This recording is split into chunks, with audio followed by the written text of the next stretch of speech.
vodka. Poutine se prépare à intensifier cette guerre et à mobiliser un autre demi-million d'hommes russes. Et pour la première fois depuis très longtemps, les Russes sont vraiment descendus dans la rue. Mais voilà ce qui est étrange, ces manifestations ne concernent pas la mobilisation, du moins pas encore. Elles concernent quelque chose de bien plus petit. Le Kremlin essaie d'interdire un parti politique qui n'a jamais vraiment remporté d'élection. Alors la question devient, pourquoi ? Pourquoi l'homme le plus puissant de Russie traîne-t-il un tout petit parti devant les tribunaux et leur accorde-t-il autant d'attention ? La réponse à cette question explique pourquoi la Russie organise encore des élections, mais n'a pas vraiment de démocratie. Et comme si cela ne suffisait pas, le petit Vladimir a commencé à payer des chasseurs de primes pour capturer ses propres citoyens et les envoyer sur le front. Et les Russes commencent maintenant à en avoir assez d'attendre des heures pour de l'essence, dans l'un des plus grands pays producteurs de pétrole de la planète. Et tout cela se passe juste avant une élection à laquelle Poutine tient beaucoup. Alors entrons dans le vif du sujet, en commençant par un peu de contexte sur les raisons pour lesquelles les gens protestent. Vous voyez, en septembre, la Russie organise des élections à la Douma d'État. C'est simplement le Parlement russe. Et il y a aussi des élections de gouverneurs. Et je sais ce que certains d'entre vous pensent déjà. Attendez, la Russie a des élections ? Eh bien c'est là que je veux partager une blague que certains de mes spectateurs russes m'ont racontée. La Russie est une démocratie, c'est juste que les gens ne savent pas qu'ils peuvent voter. C'est une blague qui contient une part de vérité. Comme vous pouvez vous en douter, les résultats de ces élections sont en gros décidés à l'avance. Le parti de Poutine va gagner. Celui de Poutine soutient va aussi gagner. Mais voilà le truc. Cela ne veut pas vraiment dire qu'il n'y a pas d'opposition sur le bulletin de vote. Il y a une opposition. C'est simplement une opposition contrôlée. Laissez-moi vous expliquer ce que je veux dire. Il y a des partis en Russie qui s'opposent à Poutine et à son parti, mais seulement en apparence. Ils se disputent à propos des retraites, des routes ou des détails fiscaux. Et c'est tout ce qu'ils font. Ils veulent seulement se concentrer sur les petites choses qui n'ont pas vraiment d'importance. En coulisses, ils sont probablement payés par le Kremlin pour pouvoir profiter du rôle d'opposition. Ce qu'ils ne font jamais vraiment, c'est s'opposer aux choses qui comptent réellement. Et cela porte en fait un nœud. On appelle ça l'opposition contrôlée. Et souvenez-vous de ce terme, car il reviendra plus tard dans la vidéo. Maintenant, le problème avec l'opposition contrôlée, c'est que de temps en temps, il y a un parti ou un candidat qui passe entre les mailles du filet. Ce qui veut dire qu'il n'est pas vraiment contrôlé. C'est du sérieux. Un vrai candidat qui représente une véritable menace pour Poutine. Et ça, c'est effrayant pour un dictateur, même lors d'une élection déjà décidée à l'avance. Et tout cela nous ramène au parti contre lequel tout le monde manifeste. Le parti s'appelle Yabloko, et j'espère que je le prononce correctement. Mais c'est en gros le mot russe pour pomme. Donc, quand vous voyez ces images de manifestation, vous voyez les sous-titres des gens qui scandent « pomme ». Eh bien, ils ne scandent pas vraiment le nom d'un aliment, ils scandent le nom du parti. Mais je suppose que la traduction automatique se trompe. Maintenant, Yabloko est le plus ancien parti libéral en Russie. Et lors de cette élection, c'est le seul parti qui se présente avec une plateforme anti-guerre. Ils ont environ 400 candidats à travers le pays. Et tous font campagne autour de cette idée principale. Ils veulent arrêter l'invasion d'Ukraine. Maintenant, tout cela semble positif, mais voici la partie étrange. Ce parti n'est pas du tout important. Je veux toujours garder à l'esprit qu'on ne peut pas vraiment faire confiance aux chiffres venant de Russie. Mais selon les sondages russes, et si l'on regarde simplement les données d'inscription pour ce parti, le parti se situe autour de 2 à 3% de soutien. Il n'allait jamais vraiment battre qui que ce soit lors de cette élection. Et pourtant, en ce moment, il y a un juge à Saint-Pétersbourg qui décide si ce parti a le droit d'exister sur le bulletin de vote ou non. Et c'est exactement ce contre quoi les gens protestent. Voici ce reportage. Des centaines de Russes se sont rendus à la Cour suprême à Moscou pour exprimer leur opposition au nouveau niveau de paranoïa de Poutine, car il est prêt à interdire un parti politique simplement parce qu'il le défie. Un parti avec 3% de soutien. Un parti qui est contre la guerre. Alors regardez ça. Ce parti n'était pas très important. Poutine traîne ce parti devant les tribunaux. Et maintenant tout le monde y prête attention. La question qui se pose est, pourquoi Poutine fait-il cela ? Pourquoi attire-t-il accidentellement toute cette attention sur un parti qui n'a jamais été une menace au départ ? Heureusement, nous avons une réponse. Et comme toujours, la réponse se trouve dans l'histoire. Nous n'avons pas besoin de remonter très loin. Il suffit de revenir à 2013. Et cela implique un nom que vous connaissez probablement, Alexeï Navalny. Vous voyez ? En 2012, Poutine venait tout juste de revenir pour un 3e mandat en tant que président. Et beaucoup de Russes étaient en fait en colère à propos de la façon dont il l'a fait, et du fait qu'il le fasse même. Il viole la Constitution. Maintenant, selon la Constitution russe, à cette époque, personne en Russie ne pouvait exercer plus de 2 mandats consécutifs. Donc, après avoir été président, de 2000 à 2008, Poutine se retire, ce qui signifie en gros qu'il est devenu Premier ministre, et qu'il a installé Medvedev comme président. Pendant tout ce temps, Poutine continue de diriger le pays en coulisses. Puis, 4 ans plus tard, ils échangent à nouveau leur rôle.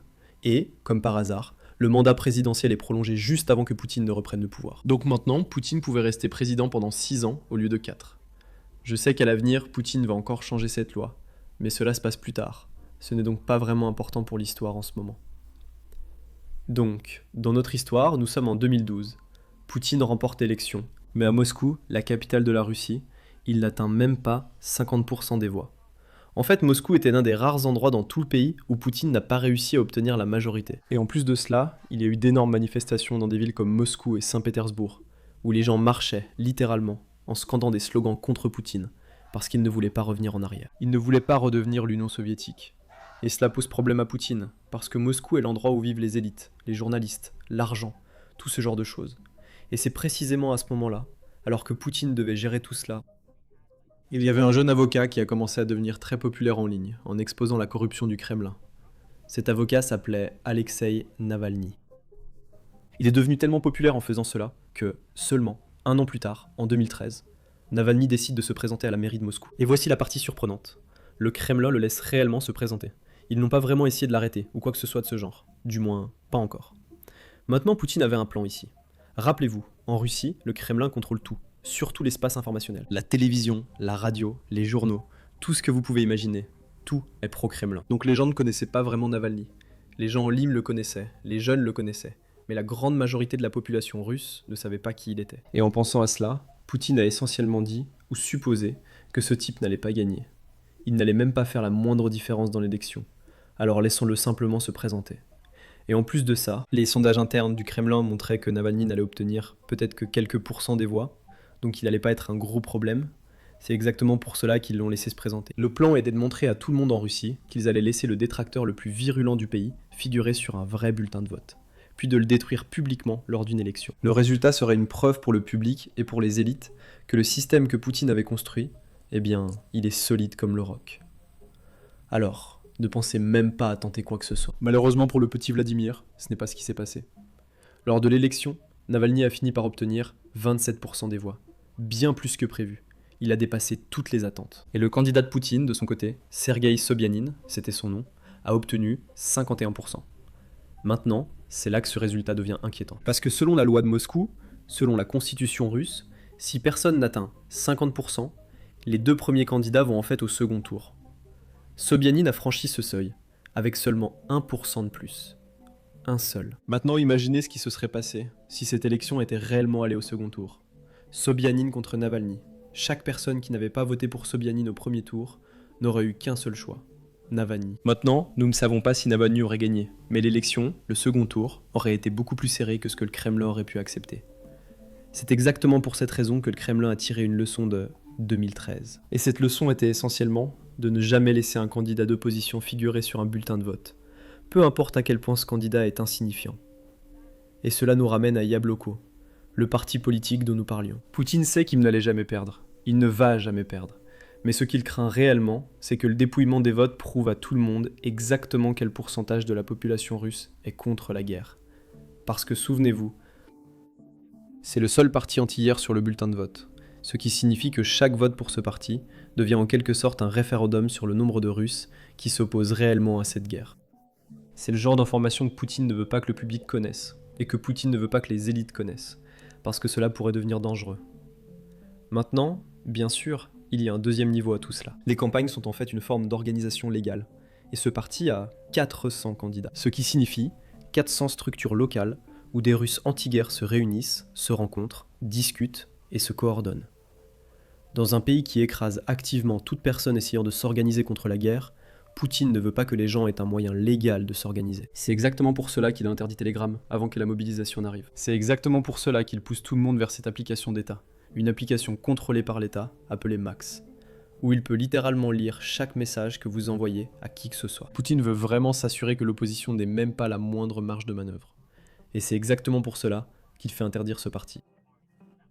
Maintenant, souvenez-vous du terme que j'ai mentionné plus tôt, l'opposition contrôlée.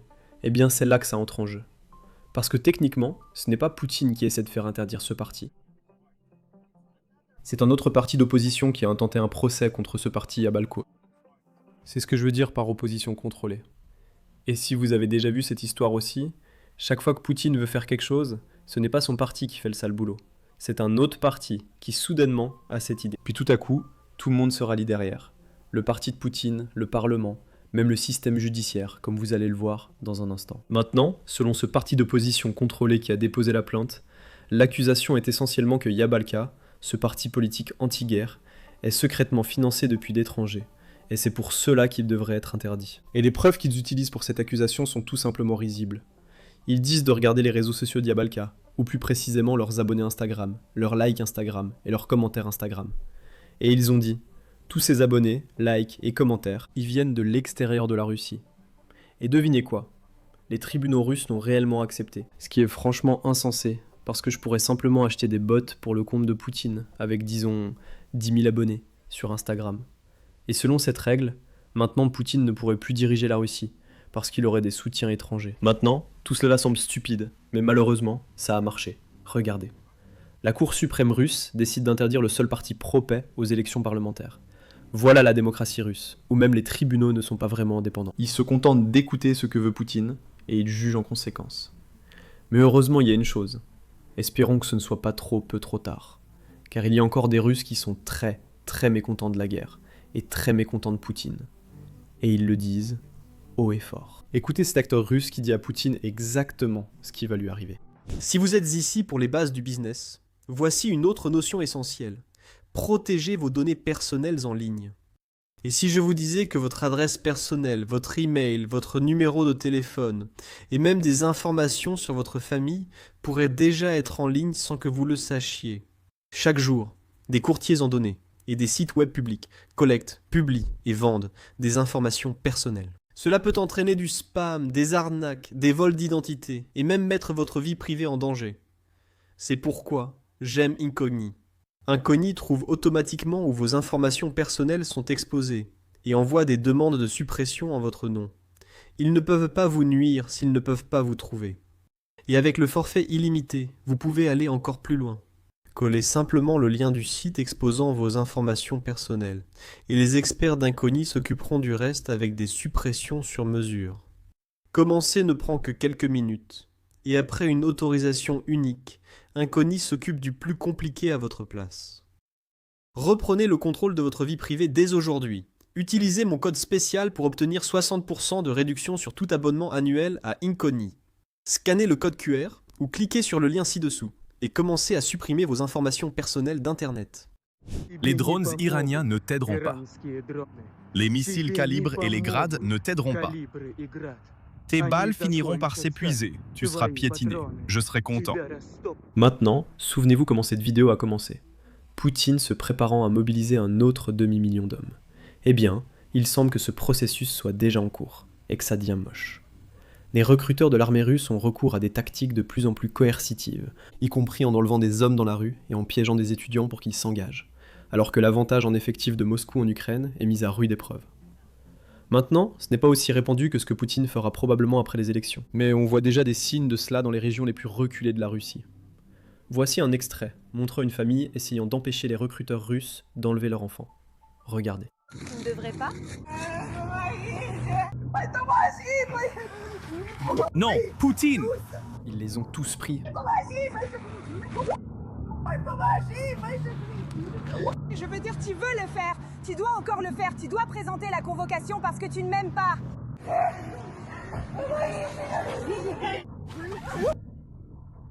Qu'est-il arrivé à ton père ?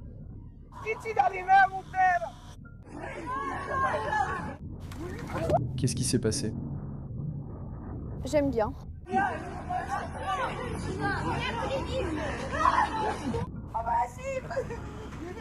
Et en plus de ça, voici le programme de primes dont j'ai parlé au début de la vidéo. Poutine offre maintenant d'importantes récompenses en argent aux chasseurs de primes pour qu'ils capturent leurs compatriotes russes et les envoient sur le front. Ces experts en mobilisation gagnent jusqu'à 12 000 $, soit environ 1 million de roubles, pour capturer un homme russe et l'envoyer sur la ligne de front. Maintenant, à cause de toutes ces nouvelles, et à cause du président Zelensky lui-même, qui ne cesse de parler de la prochaine mobilisation de la Russie, les Russes ordinaires entendent trop parler de cela, et ils en discutent eux-mêmes. Et c'est quelque chose que les médias du Kremlin ne peuvent pas se permettre, car cela crée des problèmes que Poutine devra gérer pendant très longtemps. Regardez donc cet extrait des médias russes. Et ensuite, j'expliquerai pourquoi ils sont si désespérés de calmer tout le monde. Il y a des rumeurs selon lesquelles il va y avoir une mobilisation. C'est de la désinformation ennemie qui a été reprise avec empressement et diffusée sur nos réseaux sociaux. Et pourtant, personne ne prend même le temps d'y réfléchir une seconde. S'il vous plaît, dites-moi, que signifie réellement la mobilisation? Comment l'imaginez-vous? Alors maintenant, ils vont venir dire que c'est une guerre. Parce que pour qu'il y ait une mobilisation générale, il doit y avoir une guerre. Donc, on déclare la guerre et tout le monde part au front. Quel front? Tout le monde se rassemble et part au front. Vu les conditions de la guerre moderne, ce n'est pas la grande guerre patriotique. La façon dont elle est menée exige des connaissances, des compétences et une formation très différente de la part d'un soldat, ainsi qu'un armement différent. Ce n'est pas la génération qui est passée par Osso Aviakim et la DOSAF. Ce ne sont pas des gens à qui on a enseigné l'instruction militaire de base à l'école. Donc, en gros, on a élevé une génération qui ne comprend plus vraiment ce qu'on attend d'elle. Ils pensent que leur travail consiste à se curer les dents régulièrement avec un doigt, puis à se curer le cul avec le même doigt. En d'autres termes, ce sont des personnes complètement différentes. Et tu t'attends à ce que quelqu'un sorte et dise à cette société remplie de tant d'abrutis: citoyens, la patrie est en danger. De toute façon, les gars conscients et responsables sont déjà là. C'est déjà le. Maintenant, avant qu'on aborde la raison pour laquelle Poutine ne veut pas que les Russes soient au courant de la mobilisation, il y a un sujet important que je dois aborder. Quelque chose dont je veux être totalement honnête. Je suis sûr que vous l'avez remarqué. Les chaînes YouTube se font racheter à tout va. Soit ce sont des sociétés de médias qui les rachètent, soit des fonds d'investissement, ou simplement des milliardaires qui les achètent parce que l'audience de ces chaînes a de la valeur. Mais à chaque fois que ça arrive, je pense que vous savez ce qui se passe ensuite. Les vidéos publiées changent un peu, et la qualité n'est plus la même. Vous savez, petit à petit, la chaîne à laquelle vous vous êtes abonné devient autre chose. Eh bien, devinez quoi? Ça n'arrivera pas ici. Il n'y a aucun milliardaire qui possède cette chaîne. En fait, nous n'avons pas d'investisseurs, pas de société mère, rien de tout ça. Ce qui veut dire que quand on parle de la Russie, de l'Iran, de la Chine, de tout ce qu'on veut couvrir, on ne répond qu'à vous. Mais il y a un hic. On veut continuer à grandir. On veut lancer de nouveaux projets, de nouveaux documentaires, qui nécessitent des équipes sur le terrain. Alors pour soutenir ce genre de travail, on a créé Basics Insider, où vous avez accès à des vidéos exclusives que vous ne trouverez nulle part ailleurs. Et en échange, c'est grâce à vous que cette chaîne reste indépendante. On préfère être financé par des milliers de nos propres spectateurs plutôt que par un milliardaire. Et c'est exactement pour ça qu'on a créé Basics Insider. Donc si vous voulez soutenir notre chaîne et recevoir des vidéos exclusives en retour, vous pouvez devenir membre dès maintenant en cliquant sur le bouton rejoindre ci-dessous ou en allant sur basicsinsider.com. Si vous voulez des médias qui répondent à leurs spectateurs, eh bien c'est exactement ce que nous sommes en train de construire. Donc, nous serions ravis d'avoir votre soutien. Maintenant, parlons de la raison pour laquelle Poutine ne veut pas que les Russes croient qu'une mobilisation arrive. Vous voyez, si les Russes pensent qu'une mobilisation se prépare, ils agiront. Ils se préparent à l'avance, ou peut-être que certains d'entre eux quitteront simplement le pays. Et c'est quelque chose que Poutine ne veut pas que les Russes fassent. Parce que si cela se produit avant qu'ils ne mobilisent, alors son vivier de recrutement diminue. Ce qui, encore une fois, pourrait être un problème. Mais ce ne sera pas un problème majeur. Le vrai problème, c'est que la Russie souffre déjà d'une pénurie de main-d'œuvre. Et c'est quelque chose que nous avons déjà abordé dans des vidéos précédentes. Le taux de chômage en Russie est de 2%. Ce qui semble être une bonne chose parce que c'est si bas. Mais en réalité, ce n'est pas le cas. Un taux de chômage aussi bas indique en fait une pénurie de main-d'œuvre. Et il n'y a tout simplement plus personne à embaucher. C'est pour cela que le taux est si bas. Maintenant, nous savons comment cela s'est produit. Quand Poutine a commencé cette guerre, beaucoup de Russes sont partis. Ensuite, il a envoyé encore plus de Russes sur le front. Et puis, en plus de cela, lorsqu'il a annoncé la mobilisation partielle en octobre 2022, près d'1 million de Russes ont simplement fui le pays, parce qu'ils ne voulaient pas être enrôlés. Cet exode a créé une pénurie, avec laquelle la Russie doit encore composer aujourd'hui. Donc, si suffisamment de personnes partent à nouveau, et que Poutine mobilise, il crée un problème que la Russie paiera pendant très très longtemps. Cela pourrait en fait faire s'effondrer son économie. Dans la dernière vidéo, nous avons parlé du fait que c'est quelque chose dont le maire actuel de Moscou parle publiquement. Maintenant, nous avons en fait de nouvelles preuves de la gravité de cette pénurie de main-d'œuvre. Parce que devinez qui vient tout juste d'arriver en Russie? Les travailleurs nord-coréens. Regardez ce reportage. Nous avons ici des preuves vidéo de brigades féminines nord-coréennes envoyées en Russie par le biais de sociétés de sous-traitance. Les travailleuses sont placées sur des chaînes de montage, dans les cuisines, partout où l'on a besoin d'elles. Et les salaires annoncés commencent à 480 roubles de l'heure. Cela représente environ 6 $. Et bien sûr, puisqu'elles viennent de Corée du Nord, leur déplacement serait très strictement limité et elles restent sous surveillance constante. Si vous avez suivi cette guerre attentivement, vous savez que la Russie a déjà utilisé exactement cette méthode auparavant. La dernière fois qu'ils ont connu une pénurie de main-d'œuvre, vers 2014, ils avaient aussi besoin de soldats bien sûr. Alors devinez ce qu'ils ont fait?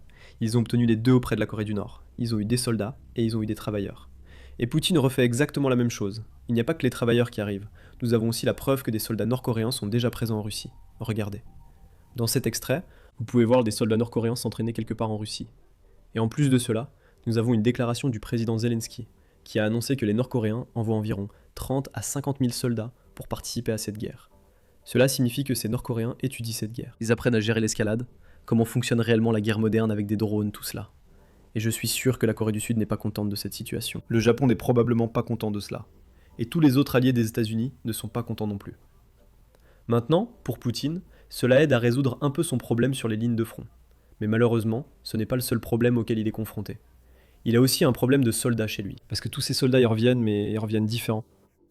Les anciens combattants russes qui reviennent de cette guerre se montrent très agressifs. Et les Russes ordinaires ne sont pas vraiment ravis de leur soi-disant service. Parce qu'il faut se rappeler qu'une grande partie de ces gens sont partis à la guerre pour devenir millionnaires. Les primes en Russie sont tout simplement ahurissantes, même en dollars américains. Certains de ces gens touchent 100 000 $ de primes rien que pour signer un contrat. Et en Russie, c'est vraiment une somme d'un tout autre ordre. Mais quand ils reviennent, s'ils reviennent, ils se comportent très différemment. Et les Russes ne sont pas contents de cela.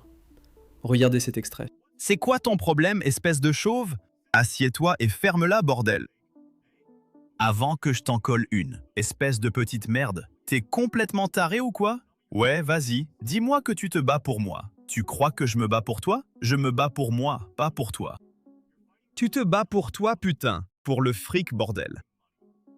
Quel putain d'argent? Putain de merde. Tu viens du trou? Ou d'où tu viens? T'es volontaire, c'est ça? J'ai été mobilisé, bordel. Toi, t'es venu pour le fric. Putain, me fais pas chier. Mobilisé. Je te le dis pour la dernière fois, tu fais pas ça. Tu comprends? Je suis pas ton pote.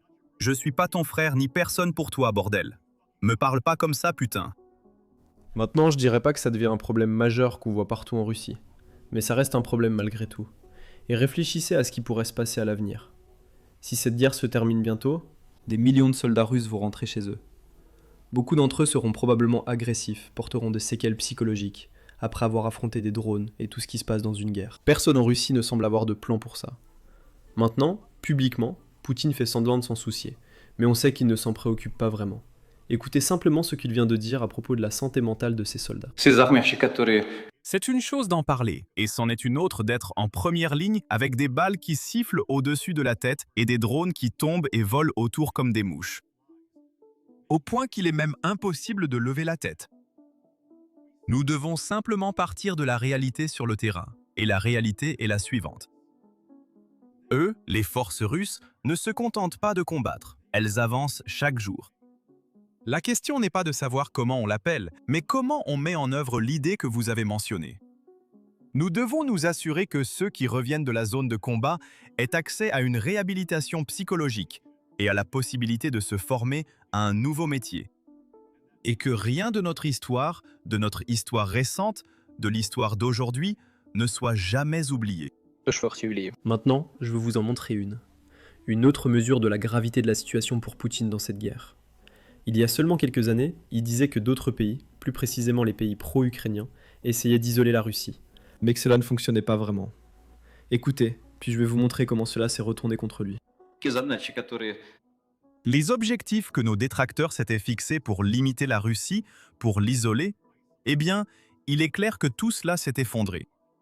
Eh bien, c'est déjà clair, c'est évident. Mais ce qui est aussi clair, c'est que nous gagnons de plus en plus de partisans partout dans le monde. Des partisans apparaissent partout dans le monde. Maintenant, regardez combien de voyages à l'étranger Poutine a réellement effectués. En janvier, Poutine n'a pas pu aller nulle part. Rien en février, mars, avril. Puis en mai, il va en Chine et au Kazakhstan, juste à la frontière russe. Puis en juin, juillet, rien. Je doute qu'il aille quelque part en août non plus. Voilà à quoi ressemble vraiment l'isolement. Parce qu'honnêtement, la grande majorité du monde ne soutient pas les actions agressives de Poutine. Et n'oublions pas non plus, c'est le premier président en exercice de l'histoire du monde à avoir un mandat d'arrêt international qui plane au-dessus de sa tête. Donc il y a beaucoup de pays où il ne peut en réalité pas se rendre. En fait, il y a beaucoup de premières à son actif que Poutine ne veut pas que les gens connaissent. Et pendant que Poutine reste chez lui, les frappes ukrainiennes en plein cœur de la Russie se poursuivent. Y compris une frappe sur une raffinerie qui finance les compagnies pétrolières de Poutine. L'Ukraine vient de frapper cette raffinerie de pétrole Nijni Kras, la 5e plus grande du pays. Cette installation se trouve à environ 100 000 km de la frontière ukrainienne. Cela fait environ 1300 miles à l'intérieur du territoire. Et c'est une raffinerie très importante. Elle fournit environ 40% des revenus de cette entreprise appelée Taft Tavneft, qui est la 5e plus grande compagnie pétrolière de Russie. Donc clairement, une importante source de revenus, dont Poutine a désespérément besoin. Et en plus de cela, cette raffinerie produit beaucoup de matières premières que l'industrie de défense russe utilise pour sa propre production. Maintenant, nous avons en fait un extrait de Russes réagissant aux frappes, parce que je suppose qu'ils ne sont pas habitués à voir des drones voler à 2000 km à l'intérieur du territoire. Alors regardez, dans le monde entier, il y a de plus en plus de partisans qui apparaissent.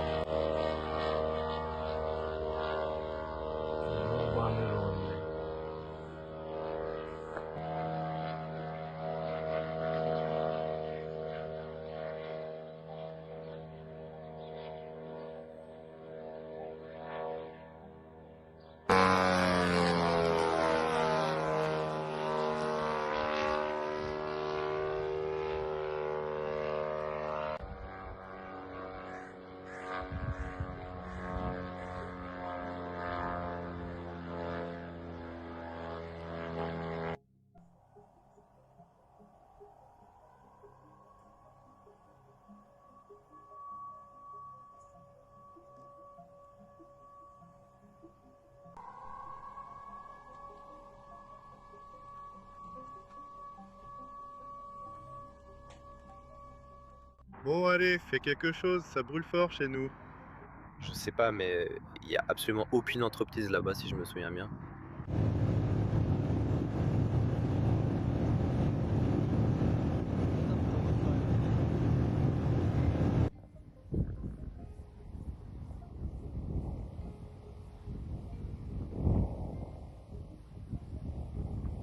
Maintenant, prenons un peu de recul et regardons les dégâts totaux que l'Ukraine a causés ces derniers mois.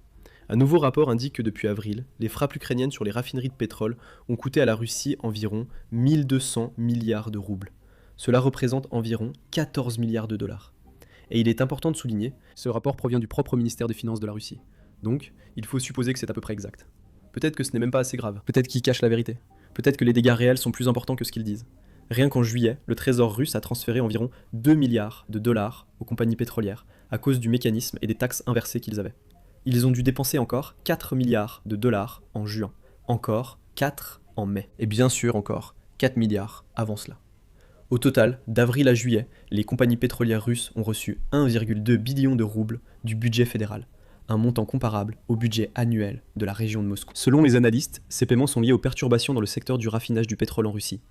En juillet, au moins 18 raffineries ont été touchées par des frappes de drones, et 8 d'entre elles ont été contraintes d'arrêter la production. Parmi la douzaine de raffineries touchées, au moins 7 étaient toujours à l'arrêt fin juillet, tandis que 11 autres n'avaient repris leurs activités qu'à une capacité partielle, allant de 30 à 70%. En résumé, tous ces chiffres montrent que les raffineries russes souffrent.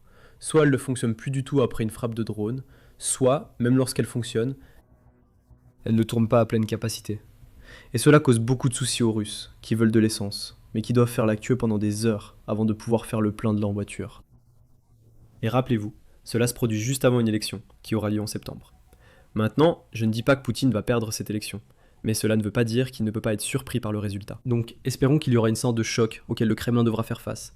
Mais pour l'instant, voyons comment les Russes réagissent à cette pénurie de carburant. Alors est-ce qu'on va parler du fait qu'il est presque 1h du matin et que je suis là debout, avec plein d'autres personnes qui font la queue à la station-service? Je suis arrivée ici à 23h. Et voilà, tout s'est arrêté. En fait, à un moment comme celui-ci, laissez-moi vous dire qu'il y a une crise démographique en Russie. On devrait tous être en train de faire des bébés un samedi soir. Comment ça se fait qu'on soit là à attendre de l'essence? Je suis allée à une station-service. On a ces laissés-passer là. Oui? La deuxième station-service, eh bien, je ne parlerai même pas de la file d'attente là-bas. Chez Rosneft, la file va jusqu'où? Franchement, c'est une vraie blague. Et bien sûr, nous avons aussi des journaux russes et des médias russes qui couvrent tout cela et parlent des solutions qu'ils proposent. L'une des solutions consiste essentiellement à rendre l'essence de moins bonne qualité. Donc je suppose qu'ils la mélangent avec quelque chose, probablement pas de l'eau, je ne sais pas vraiment. Mais quoi qu'ils y ajoutent, cela crée un énorme problème pour les voitures russes. Regardez ce reportage. Cet été, les frappes de drones ukrainiens sur les raffineries de pétrole russes ont provoqué une pénurie de carburant dans de nombreuses régions de Russie. La une du Moskovski Komsomolets de ce matin met en avant l'une des conséquences de cela. Les stations-service en Russie sont désormais autorisées à vendre du carburant avec des normes d'émissions dépassées. Le journal appelle cela de l'essence anti-crise. Cela inclut le carburant Euro 2, interdit en Russie depuis 2013. Et qui contient 50 fois plus de soufre que l'essence moderne. Le journal gouvernemental russe Rossiyskaya Gazeta présente également l'histoire. Le gouvernement a autorisé la production et la vente d'essence avec des normes d'émissions plus faibles. Il s'agit de l'Euro 2, de l'Euro 3 et de l'Euro 4. Jusqu'au 1er juillet 2027, le ministère de l'Énergie a qualifié cela de mesure anti-crise en précisant que cela permettra d'éviter une pénurie d'essence à un moment où les chaînes logistiques changent et où il existe des restrictions technologiques. Comme vous pouvez le voir, aucune mention ici des attaques de drones à l'origine de cela. Le journal gouvernemental rassure les lecteurs en affirmant qu'il n'y a aucune raison de s'inquiéter. Eh bien, tant que vous n'avez pas une voiture neuve. Pour les véhicules plus anciens, cela ne devrait pas poser de problème. Beaucoup d'entre eux étaient conçus pour fonctionner avec de l'essence répondant à des normes d'émissions plus basses. Pour les voitures modernes, les risques sont plus élevés. L'utilisation régulière d'une essence de qualité inférieure peut solliciter davantage l'injecteur de carburant, les bougies d'allumage, les capteurs d'oxygène, le catalyseur et le filtre à particules. L'effet ne sera probablement pas instantané, mais progressif.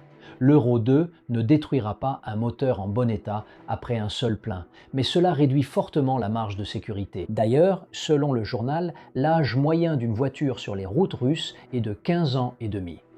Restons dans le domaine du carburant, cette fois pour les avions. Et Izvestia rapporte que pour augmenter la production de carburant pour réacteurs en Russie, il a été proposé d'ajuster les exigences techniques de qualité. En particulier, il s'agit de permettre la production de carburant avec des exigences moins strictes concernant le point de congélation. Certaines compagnies aériennes ont déjà attiré l'attention sur des problèmes d'approvisionnement en carburant. Enfin, nous avons un extrait de notre vidéo Basics Insider. Si vous souhaitez regarder la vidéo complète et d'autres vidéos exclusives que nous produisons pour les membres, vous pouvez devenir membre dès maintenant en cliquant sur le bouton rejoindre ci-dessous ou en allant sur basicsinsider.com. Voici cet extrait. Waouh mec, quel coup dur, je suis déjà en train d'y penser. D'accord, ils ont des mitrailleuses M2 calibre 50 qui ont en fait plus de 100 ans. La conception a plus de 100 ans. Les États-Unis n'ont rien changé. Ils ont ajouté quelques nouveaux protège-canons, mais l'intérieur de cette arme est le même. Calibre 50 signifie qu'elle tire une balle d'un demi-pouce de diamètre. Elle peut atteindre une cible à près de 1000 yards. Eh bien, je ne sais pas ce que ces gars vont installer, mais si vous avez 2 mitrailleuses de calibre 50, vous pouvez démolir un bâtiment. Donc vous voyez toute cette fumée qui monte ici. Ça vient de la maçonnerie qui vole en éclats par les balles, ce qui traversera probablement les deux côtés de la maison.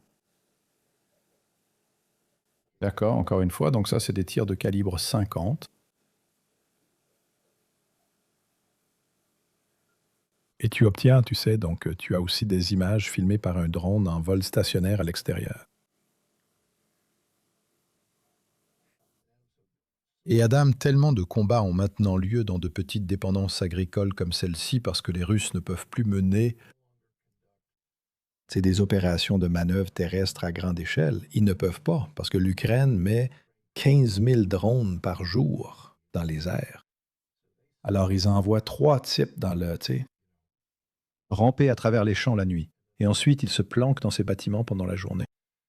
Et je les appelle des piétons et pas des soldats, parce que les gars dans ce bâtiment ici, leur formation s'est résumée à leur mère qui les a emmenés au bureau de recrutement. Il ne peut pas partir. Ils l'ont mis dans un bus. 2 semaines plus tard, il est en Ukraine.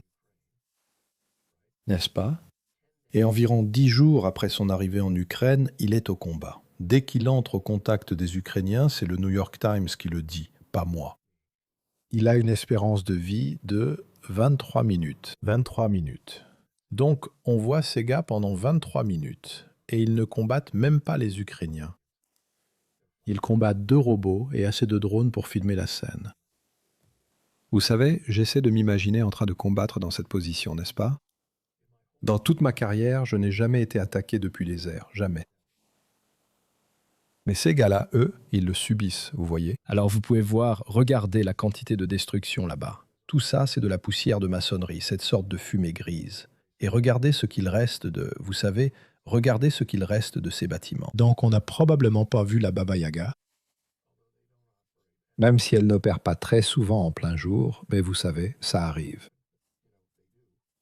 Et ça, c'est évidemment des dégâts explosifs plus importants qui ont fait s'effondrer le bâtiment. Maintenant, croyez-le ou non, ces gars-là ont peut-être survécu parce que la plupart de ces endroits ont des caves, n'est-ce pas? Donc, ces gars-là ont peut-être vraiment survécu à tout ça. Mais C'est nous vraiment reviendrons. pas cher, le Borch. Ouais. Ouais, ils ont eu un peu de poussière dans la soupe, c'est sûr. D'accord. Ceci est un drone sans pilote. Il emmène des civils en lieu sûr. Oui, il y a beaucoup d'endroits sur la ligne de front, sur la ligne de contact, et beaucoup de villes exposées qui sont, vous savez, en contact, où les gens ne voulaient tout simplement pas partir. Et vous savez, on peut rester là et se demander, mais pourquoi ne partent-ils pas? D'accord, il y a un drone russe. Et bien sûr, vous savez, ils ont mis en évidence la croix rouge sur ce véhicule. Mais vous savez, je ne suis pas sûr qu'on la verra plus tard. D'accord, tu sais, pour dire les choses franchement. Écoute, mamie ne voulait pas quitter la seule maison qu'elle ait jamais connue, n'est-ce pas? Qu'est-ce qu'elle y gagne? Et finalement, cette position devient intenable.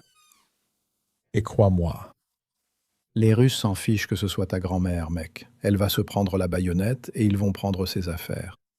C'est comme ça que ça se passe. Donc elle est évacuée ici, sortie de là en remorque. Vous pouvez voir l'état de la route. C'est clairement une bombe. On regarde un pont au-dessus d'un conduit. Les Russes ont essayé de le faire sauter. Mais maintenant, vous avez le véhicule qui affiche clairement la croix rouge. Écoutez, je me fiche de qui vous êtes. C'est un crime de guerre si vous le frappez. Toi qui as appuyé sur la gâchette et le gars qui t'a donné l'ordre. Bref, ils sont en train de la sortir. Que Dieu la bénisse. Mais tu sais, beaucoup de gens voudront simplement rester chez eux. Comme tu le sais, encore une fois, voilà qu'ils attaquent encore la Croix-Rouge. Mais de façon remarquable, ces gens ont été évacués. Mais cela arrive tous les jours. J'ai des dizaines de photos d'ambulances ukrainiennes détruites dans la ville de Kherson. Ils font voler des drones au-dessus du fleuve Dnipro. Ils trouvent un civil. Ils essaient de le tuer. Vous savez, ensuite ils attendent que l'ambulance arrive et ils attaquent l'ambulance. J'espère que tu as laissé tomber le fusil de ce type. C'est ça, c'est ce qu'il te faut.